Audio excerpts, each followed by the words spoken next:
Hi friends, మీకు ఒక trip చెప్పనా. అలాగే రైస్ బ్యాగులు తెచ్చుకుంటాం కదండి. ఎక్కువ రోజులు మాకు నెల రోజులు కూడా ఉంటాయి కదా. 25 కేజీల బ్యాగు. దీంట్లో పురుగు పట్టకుండా ఉండాలంటే కల్లుప్పు ఉంటుంది కదండి, రా సాల్ట్ ఏదో అంటారు దీన్ని, దొడ్డుప్పు, కల్లుప్పు.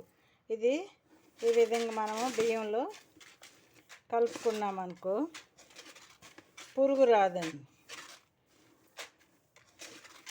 ఆ ఉప్పప్పంగా ఉండేదానికి అది కూడా నిమ్మ లాగేసుకుంటుంది. అది అందువల్ల పురుగు రాదు. అది చాలా టిప్ బాగుంటుంది. ఎంత లోపలికి వెళ్తే అంత లోపలికి కొంచెం ఎక్కువ సాల్ట్, ఆ ఉప్పు వేసుకొని బాగా లోపలికి వెళ్ళేటట్టుగా కలిపేసుకున్నాం అనుకో పురుగు రాదండి. ఎంత లోపలికి వెళ్తే అంత లోపలికి వెళ్ళేటట్టుగా మనము కదిలిచ్చామనుకో పురుగు రాకుండా ఉంటుంది.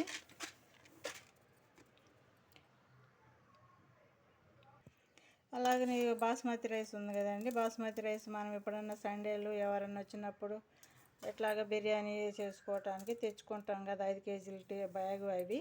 వీటికి కూడా అండి మనకి మిగిలిపోయినటికి అదేవిధంగా దీనికి కూడా ఈ ఉప్పు తీసుకొని ఈ విధంగా కలిపి మనం ఒక డబ్బాకు పోసుకున్నాం అనుకో దీంట్లో కూడా పురుగు రాకుండా ఉంటుంది. అమ్మమ్మలో నాయనమ్మలు ఉన్నప్పుడేమో మనకి వేపాకు దొరుకుతుంది కాబట్టి వేపాకు ఏదో వాళ్ళ చిట్కాలు వాళ్ళు చేసేవాళ్ళు.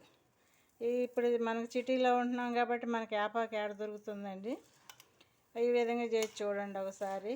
ఈ ఉప్పు వేసుకొని అట్లాగా కలిపి మనం ఒక డబ్బాకు పోసుకున్నాం అనుకో అవసరమైనప్పుడు తీసుకోవడానికి పురుగు పట్టకుండా బాగుంటుంది.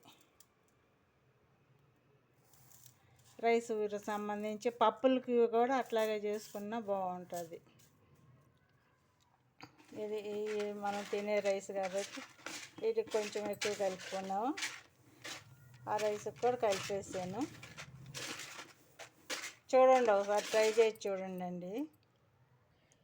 చెయ్యి ఎంత లోపలికి వెళ్తే అంత లోపలికి వనిచ్చి సాల్ట్ కలిపేసేయండి, ఉప్పు.